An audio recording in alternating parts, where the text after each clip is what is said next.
বন্ধুরা, আশা করি তোমরা সবাই ভালো আছো। আমিও অনেক অনেক ভালো আছি। এই দেখো, আজকে বানাবো লেবুর আচার।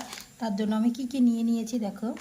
এই যে গোটা জোয়ান আছে, গোটা ধনে আছে, সাদা সর্ষে আছে, আর কালো সাদা মিশানো আছে, মৌরি আছে, এই যে জিরে আছে, এখানে আছে রসুন কুচি, আর যেটা মেন সেটা আছে এইখানেই দেখো, লেবু আছে, লঙ্কা কুচি, গাজর আছে, আদা কুচি আছে।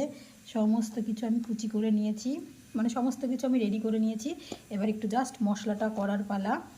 মশলা কী কী দেবো দেখতে থাকো তোমরা বন্ধুরা। আমি কী করে লঙ্কার আচারটা বা লেবু মিক্সড আচার বানাই, ঠিক আছে? তার জন্য এটাকে একটা গুঁড়ো মানে ভাজা মশলা করব। তার জন্য এই যে দিয়ে দিয়েছি শুকনো লঙ্কা। এটাকে ভেজে এর সঙ্গে সমস্ত কিছু দিয়ে আমি ভেজে নেব। দেখো বন্ধুরা, লঙ্কাটা ভাজা ভাজা হয়ে গেছে। এবার দিয়ে দেব মৌরি, এবার দিয়ে দেব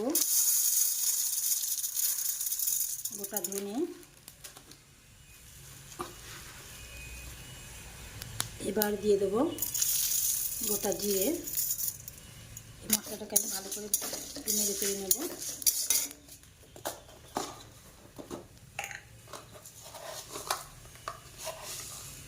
আর দিয়ে দেব 2 চামচ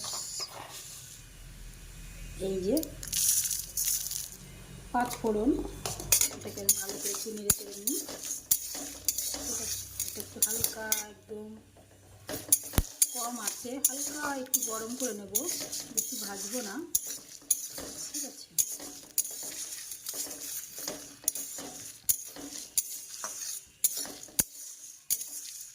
দেখো, এটা প্রায় আমার ভাজা ভাজা হয়ে গেছে। দেখো বন্ধুরা, আমি চলে এসেছি, এটা হয়ে গেছে ভাজা। এবার মানে শিলে বেটে নেব। এই দেখো বন্ধুরা, মশলাটা হয়ে গেছে। এইবার আমি এর তেল দিয়ে দেব। কড়াইটা গরম করে তেল দিয়ে দিলাম।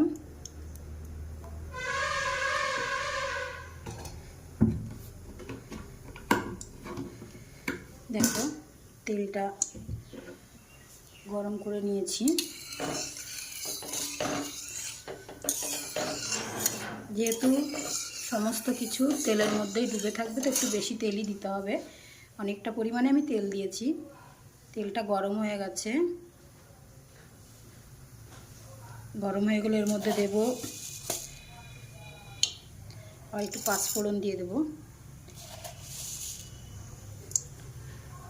2 চামচ মতো 5 ফোড়ন দিয়ে দিলাম, কারণ এটা তো বেশি ভাজা ভাজা হবে না, জাস্ট একটু ফ্লেভারের জন্য দিলাম, একটু হালকা। দেখো, আমি এই পর্যায়ে দিয়ে দেব কুচিয়ে রাখা রসুন। কুচিয়ে রাখা রসুন দিয়ে দিলাম।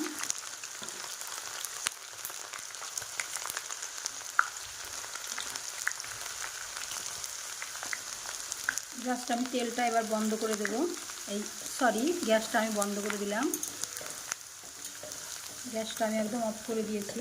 দেখো, এই গরম তেলেই এই রসুনটা হতে থাকবে। এবার দিয়ে দেব ধনে পাতা। একটু ধনে পাতা দিয়ে দিলাম।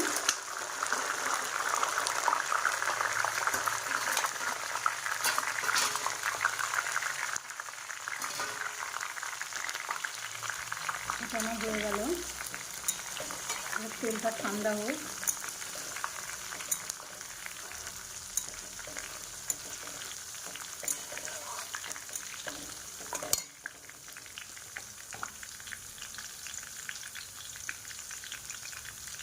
এবার দিয়ে দেব একটু হলুদ,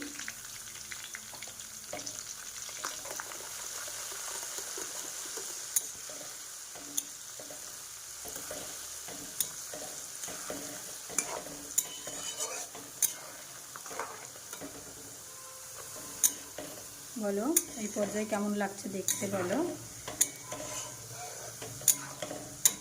তেলটা আমার রেডি হয়ে গেল। রসুন আর ধনে পাতার মধ্যে যে জলটা ছিল সেটাও শুকিয়ে নিয়েছি। আশা করি বুঝতে পারছেন বন্ধুরা কেমন হয়েছে। এবার হয়ে গেছে সব কিছু। এবার তেলটা এবার ঠান্ডা হয়ে যাবে। এবার এই ফাঁকে এই দেখো ভাজা মশলাটা আমি বেটে নেব। ঠিক আছে, এটা বেটে নিই। এই যে ভাজা মশলাটা গুঁড়ো করছি বন্ধুরা, বেশি একটা গুঁড়ো করবো না, হালকা আদা ভাঙা করে গুঁড়ো করব। এই যে এর মধ্যে দিয়ে দেবো, এই মশলাটা দিয়ে দেবো।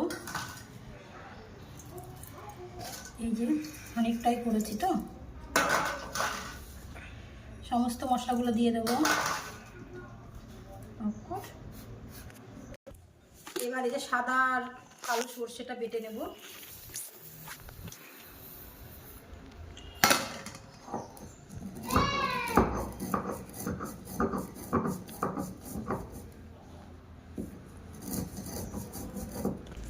এই যে বন্ধুরা সর্ষেটার বাটা হয়ে গেল, সর্ষেটা জল দিইনি তো, শুধু শুকনো শুকনো সর্ষে এবার আদা ভাঙা করে দিয়েছি। এই যে দিয়ে দিলাম, এই দেখো দিয়ে দিলাম সর্ষেটা। এই যে কিছু গোটা ধনে দেবো কাঁচা, একটুখানি আদা ভাঙা করে নেব। এই যে বন্ধুরা এবার কিছু কিছু কাঁচা মৌরি দিয়ে দেবো, কিছুটা কাঁচা ধনে দিয়ে দেবো, এবার কিছুটা জোয়ান দিয়ে দিলাম। বন্ধুরা পরিমাণ মতো লবণ, অনেকটাই লবণ দিতে হবে, লবণ দিয়ে দিলাম। এবার কিছুটা হলুদ দিয়ে দিলাম। সমস্তটাই বন্ধুরা এই দেখো আগে করে মিশিয়ে নেব। এর মধ্যে আছে গাজর আছে, দেখো গাজর আছে, কাঁচা পাকা লঙ্কা আছে, আর আছে আদা কুচি, আর ওই তেলের মধ্যে তো দিয়েছি রসুন কুচি আর ধনে পাতা। এবার সব কিছু মিশিয়ে নিলাম। দেখো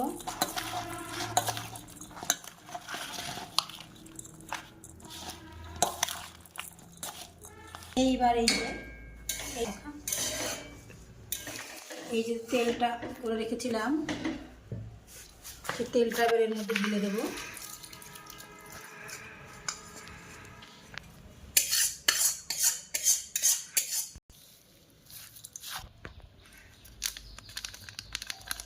হালকা একটু লঙ্কার গুঁড়ো দিয়ে দিলাম।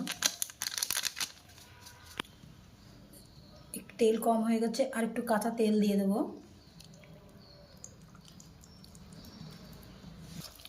দেখো বন্ধুরা কেমন হয়েছে আমার আচারটা, বলো।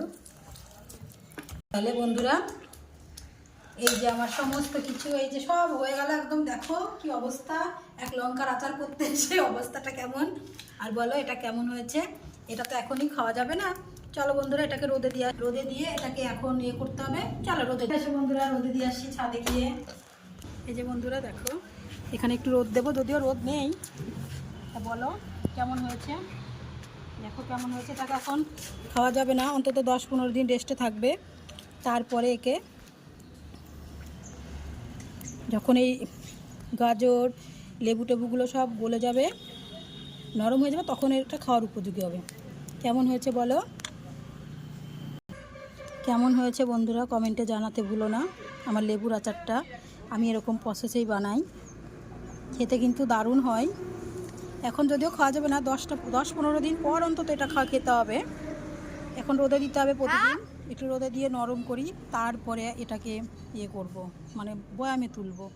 এখন এরকম জায়গায় রোদটা থাকলে একটু ভালোভাবে ছড়ানো যাবে, রোদটা ভালো পাবে, তো ওর জন্য এখনই বয়ামে তুলব না, 2-1 দিন আমি রোদে দেবো এইভাবে গামলাতে করেই, তারপরে একে আমি বয়ামে তুলে দেব। তাহলে বলো বন্ধুরা কেমন হয়েছে আমার লেবুর আচারটা, এইভাবে করে খেও, নিশ্চয়ই সবার ভালো লাগবে। দেখো ততক্ষণ সবাই ভালো থেকো, সুস্থ থেকো, টাটা।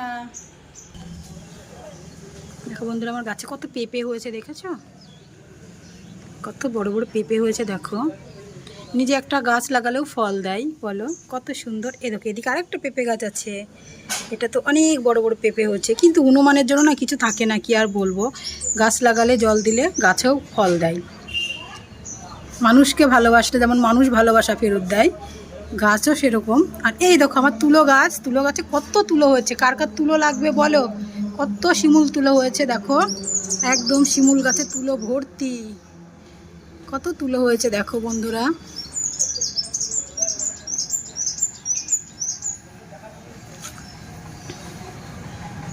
সবাই ভালো থেকো, সুস্থ থেকো, টাটা। দেখা হচ্ছে পরের ভিডিওতে। ততক্ষণ একটু রোদ বেরিয়েছে, হালকা রোদে থাক, আমার আচারটা একটু রোদ পোহাক। মাঝে মাঝে এসে একটু নেড়ে দিয়ে যাব, মাঝে মাঝে এসে একে একটু নেড়ে দিতে হবে। চলো টাটা, বাই বাই।